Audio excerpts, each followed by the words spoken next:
दोस्तों स्वागत है आप सभी का देवेंद्र क्लासेस यूट्यूब चैनल पर। फिर एक बार आज हम चर्चा करेंगे आने वाला बहुत ही महत्वपूर्ण एग्जाम है जो कि ज्यादातर बच्चे इस एग्जाम्स में बैठने वाले हैं। तो उनके लिए मैं जीएस के बारे में, तो जीएस के जो टॉपिक आ रहे हैं, जीके के टॉपिक आ रहे हैं, आप कह सकते हो जीके के भी टॉपिक बोल सकते हो उन्हें, उनके विषय में चर्चा करता हूं कि 22 दिन में, चूंकि 22 फरवरी का एग्जाम है, सीआरपीएफ एग्जाम की मैं बात कर रहा हूं और आपको चर्चा कर रहा हूं सीआरपीएफ एग्जाम्स के विषय में, जिसमें कि हेड कांस्टेबल की पोस्ट है और एएसआई का असिस्टेंट सब इंस्पेक्टर की पोस्ट, ये पोस्ट दे रखी है। ठीक है, तो इसमें जीएस के जो क्वेश्चंस आने हैं, कौन कौन से पॉइंट आउट करने हैं आपको और किस तरीके से कवर करना है पूरा 22 दिन के अंदर। चूंकि एग्जाम 15 तारीख को आपके एडमिट कार्ड आ जाएंगे। एडमिट कार्ड कब आएंगे? 15 फरवरी को। एग्जाम होना है आपको 22 फरवरी से 28 फरवरी के बीच में होना है। 22 से शुरू हो जाएगा पहला स्टेप और 28 तक एग्जाम चलना है। ठीक है, 25 में से 25 आप कैसे लाएंगे, कैसे कम समय में बेहतरीन तैयारी आपको करनी है। खास करके मैं जीके की बात करता हूं, जीके पॉइंट ऑफ व्यू से, तो आप देखेंगे समझेंगे पूरे पेपर का जो कॉन्सेप्ट है उसे आप देख लीजिए। पहले इसमें क्या है, पुरस्कार पूछे जा रहे हैं जीके में। दूसरा, डिफेंस से पूछे जाएंगे। तीसरा, विज्ञान और तकनीकी से, साइंस टेक्नोलॉजी के क्षेत्र से पूछे जाएंगे बहुत सारे पॉइंट। इतिहास से आएंगे, इतिहास 3, एंशिएंट, मॉडर्न और मिडेवल, तीनों में से पूछा जा सकता है। करंट अफेयर्स बहुत इंपॉर्टेंट भूमिका अदा करेगा इसमें, क्योंकि करंट अच्छे से आपको तैयार करना है, अभी बताएंगे भी। भूगोल से क्वेश्चन आएंगे, समिति आ जाएंगी, अलग अलग समितियां संविधान में भी बनी है, अर्थशास्त्र के क्षेत्र में और अलग अलग फील्ड्स में। इकोनॉमिक्स से आ जाएंगे, बैंकों की स्थापना के, आरबीआई के, एसबीआई के बारे में है ना, ग्रामीण बैंक के बारे में, नाबार्ड बैंक के बारे में, इस तरीके की बैंकें आपको देख लेनी है, राष्ट्रीयकरण कब हुआ, और स्टैटिक जीके के क्वेश्चन आएंगे।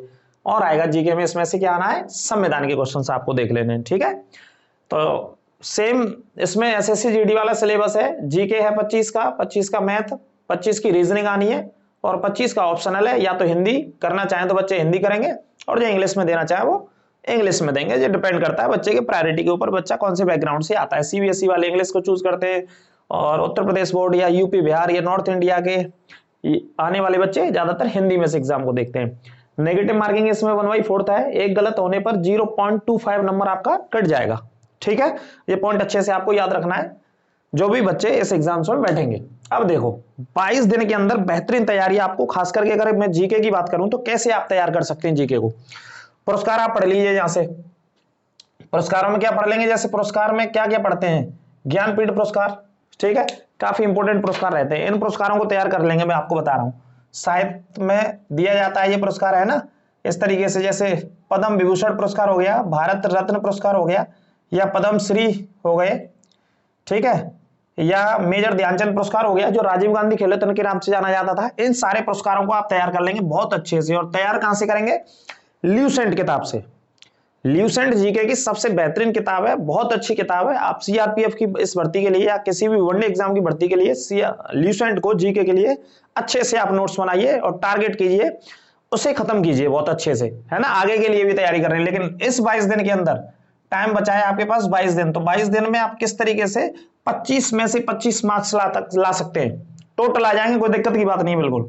रक्षा क्षेत्र में डिफेंस से संबंधित है ना, जैसे पिनाक मिसाइल की बात करते हैं, या डीओडी के द्वारा भूलो और दाग जाओ, है ना, दागो और भूल जाओ, फायर एंड फॉरगेट, इस तरीके की मिसाइलें, अग्नि मिसाइल है, फर्स्ट सेकंड थर्ड फोर्थ, बहुत सारी मिसाइलें बन गई हैं। ल्यूसेंट से कवर हो जाएगा, ल्यूसेंट में सारी मिसाइलें दे रखी हैं ना, स्टैटिक जीके में जाके पढ़ेंगे सारी को। विज्ञान तकनीकी, हमारा विज्ञान या डीआरडीओ जो डिपार्टमेंट है, या इसरो है हमारा राष्ट्रीय अंतरिक्ष अनुसंधान संस्थान, जिसका मुख्यालय बंगलौर में है, स्थापना 1969 में होती है ना, कर्नाटक की राजधानी बंगलौर में। तो कौन कौन से सैटेलाइट सबसे पहले छोड़े थे, है ना, वर्तमान में कौन कौन से देशों के सहयोग से सैटेलाइट छोड़े जा रहे हैं, प्रक्षेपित किए जा रहे हैं, स्थापित किए जा रहे हैं, इसे पढ़ लेंगे। ये भी कहां से कवर होगा आपका, ल्यूसेंट से, बहुत अच्छे से, है ना, नोट्स बना लेंगे बहुत अच्छे से। इतिहास में आ जाते हैं। इतिहास का देखिए, इतिहास वैसे 3 चरणों में, 3 स्टेपों में डिवाइड किया गया हमारे इंडिया में, एक मिडेवल, एक मॉडर्न, एक एंशिएंट है। लेकिन आप मॉडर्न पे ध्यान देना, इतिहास में मॉडर्न पढ़ लेंगे और राष्ट्रीय आंदोलन पढ़ लेना, है ना, जैसे चंपारण कब हुआ, या जलियांवाला बाग हत्याकांड कब हुआ, या अहमदाबाद मेला आंदोलन कब हुआ, ठीक है, या कांग्रेस की स्थापना कब हुई थी, ठीक है, इस तरीके के पॉइंट आउट आपको पढ़ लेने हैं, यहां से ये कवर हो जाएगा आपका। मॉडर्न पढ़ लेना इतिहास में सबसे ज्यादा। हड़प्पा सभ्यता में तो बंदरगाह वगैरह पढ़ लेना, जैसे लोथल बंदरगाह सबसे फेमस था, सबसे प्रसिद्ध था, सबसे महत्वपूर्ण था, जैसे सबसे ज्यादा व्यापार उस समय के लोग करते थे। करंट अफेयर्स आपको तैयार करनी है सर, आपको किसी भी एग्जाम के लिए इन 22 दिन के अंदर जो करंट अफेयर्स आपको देख लेनी है वो कम से कम 5 से 6 महीने की, 5 से 6 महीने की करंट अफेयर्स के क्वेश्चन आप लगा लेंगे बहुत फास्ट, है ना। तो करंट अफेयर्स 5 से 6 महीने की, और खास करके दिसंबर और जनवरी की तो पढ़ ही लेंगे आप। 2 महीने की बहुत इंपॉर्टेंट करंट अफेयर्स रहेगी, क्योंकि 22 से 28 फरवरी के बीच में एग्जाम होना है, तो दिसंबर और जनवरी के क्वेश्चंस संभावनाएं बिल्कुल प्रबल पूछे जाने की। भूगोल में आ जाएंगे तो भूगोल में आप क्या देख लेंगे, बांध देख लेंगे, नदी देख लेंगे, है ना, और क्या देख लेंगे, परियोजनाओं को देख लेंगे भूगोल में, चोटी देख लेंगे, दर्रे देख लेंगे भूगोल में, है ना, इन टॉपिक्स को देख लेंगे भूगोल में, ज्योग्राफी में यहीं से क्वेश्चन पूछ लिए जाते हैं। महत्वपूर्ण बांध पढ़ लीजिए, नदी पढ़ लीजिए, राज्य पढ़ लीजिए, राजधानी पढ़ लीजिए, महत्वपूर्ण चोटियां पढ़ लीजिए, भारत की सबसे ऊंची चोटी है ना, या भारत का सबसे ऊंचा पर्वत शिखर कंचनजंगा, गॉडविन ऑस्टिन कश्मीर में स्थित है सबसे ऊंची चोटी, है ना, और आपका अरुणाचल प्रदेश में पढ़ लीजिए, सिक्किम में पढ़ लीजिए, इन सारे राज्यों में पर्वत श्रृंखलाओं में चोटियों को पढ़ लीजिए आप। समितियां बहुत सारी, संविधान के तहत भी समितियां बनी थी, है ना, बैंकों के लिए भी समितियां बनी, जैसे सरदार सुर सिंह समिति, एक बलवंत राय मेहता समिति, अशोक मेहता समिति, ऐसे करके इन समितियों को पढ़ना है। स्वर सिंह समिति किससे, मौलिक कर्तव्यों से संबंधित थी। बलवंत राय मेहता 3 स्तरीय पंचायती व्यवस्था से, अशोक मेहता 2 स्तरीय पंचायती व्यवस्था से 1977 में बनाई गई थी। इकोनॉमिक्स की यदि बात करेंगे तो 14 बैंकों का राष्ट्रीयकरण कब हुआ, पहली पंचवर्षीय योजना कब लागू, कब से कब तक चली थी, है ना, 1951 से 56 के बीच में चली थी, इसे पढ़ लेंगे। दूसरी पंचवर्षीय योजना काय पे आधारित थी, तो उद्योगों पर आधारित थी, है ना। 6 बैंकों का राष्ट्रीयकरण कब हुआ, आरबीआई के पहले गवर्नर कौन थे, इस तरीके से इकोनॉमिक्स में आप पढ़ लेंगे। एसबीआई की स्थापना कब होती है, स्टेट बैंक ऑफ इंडिया की, तो ये यहां से तैयार हो जाएगा आपका इकोनॉमिक्स का ओवरऑल लगभग पार्ट, है ना। पंचवर्षीय योजना अवश्य देख लेंगे उसमें हल्की हल्की, और बैंकों की स्थापना के विषय में। और आप जानते हैं स्टैटिक जीके में तो आपको पढ़ना ही है, त्योहारों का शहर पढ़िए, मंदिरों का शहर पढ़िए, कौन से शहर में सबसे ज्यादा मेले लगते हैं, है ना। और स्टैटिक जीके में सबसे बड़ा, सबसे ऊंचा, सबसे लंबा रोड, नदी, बांध, राष्ट्रपति पहला कौन था, महिलाओं में पहली राष्ट्रपति कौन थी, पुरुषों में पहली राज्यपाल, महिलाओं में पहली राज्यपाल कौन थी, महिलाओं में पहली मुख्यमंत्री कौन थी, है ना, विधानसभा के अध्यक्ष कौन कौन से थे, और देश की आजादी के समय गवर्नर जनरल कौन था, देश की आजादी से पहले कौन था, है ना, पहला भारतीय गवर्नर जनरल कौन था, माउंटबेटन से लेकर के चक्रवर्ती राजगोपालचारी तक, या लॉर्ड कैनिंग उससे पहले बात करेंगे, या लॉर्ड विलियम बेंटिक उससे पहले बात करेंगे, तो इन सभी के बारे में आपको पढ़ लेना है। स्टैटिक जीके के पॉइंट आएंगे जो है ना, जो कि एसएससी जीडी में भी लगातार पूछे गए। 22 दिन के अंदर आप पूरा ल्यूसेंट किताब को उठाएंगे, और ल्यूसेंट का जो पिछले पेज होते हैं स्टैटिक जीके वाले होते हैं, विविध वाला जो पोर्शन होता है, आपको ल्यूसेंट में क्या लिखा मिलेगा, आपको विविध, तो विविध के जो पिछले वाले पेज होंगे आप इन्हें 22 दिन के अंदर आराम से लगाइए, डेली 2 घंटे 3 घंटे पढ़िए, आराम से ये टॉपिक याद हो जाएंगे। ये आपके सीआरपीएफ के सिलेबस में सारे टॉपिक्स दे रखे हैं, इनको आप अच्छे से देखोगे तो आराम से तैयार हो जाएंगे बहुत अच्छे तरीके से, और उसी को कवर कर लेंगे तो कोई भी क्वेश्चन आपका छूटेगा नहीं, यहां से बाहर नहीं जाएगा, है ना।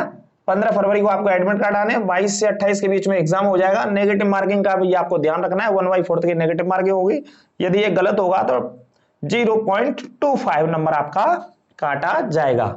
और इसमें ये पार्ट आ ही रहे हैं उसी हिसाब से, ये आपको ध्यान रख लेने बहुत अच्छे से, है ना। कोई ज्यादा टफ सिलेबस नहीं है, लेकिन करंट अफेयर्स बहुत अच्छे से तैयार आपको इसमें करना है ना।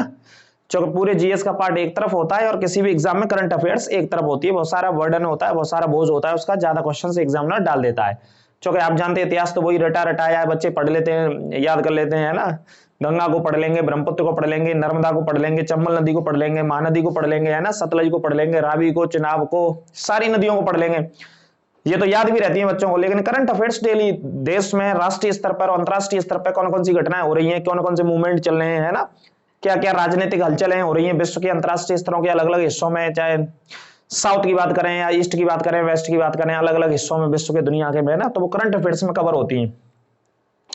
तो इन सारी चीजों को पढ़ लेना, करंट अफेयर्स में ज्यादा ध्यान दे लेना, है ना। और बाकी का भूगोल, समितियां, स्टैटिक जीके और पुरस्कार, ये सारे ल्यूसेंट से बहुत अच्छे तरीके से आपके कवर हो जाएंगे।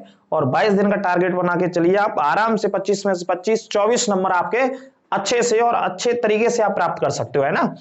कोई भी अलग से पुस्तक नहीं पढ़नी, कहीं से आप सिलेबस करने की कोशिश करोगे तो वहां से भी सिलेबस कवर नहीं होगा, आप सिर्फ विविध पढ़ लीजिए, आपके अच्छे से यहाँ से मार्क्स कवर हो जाएंगे बहुत शानदार तरीके से, समझ गए। तो इस पेपर के लिए अच्छे से मन लगा करके पढ़िए। और आने वाले समय में इंटेलिजेंस ब्यूरो की भी वैकेंसी आई हुई है, जो भी एप्लीकेबल बच्चे हैं 10th से निकली है, 12th से भी निकली है, इंटेलिजेंस ब्यूरो के फॉर्म उसमें डालिए।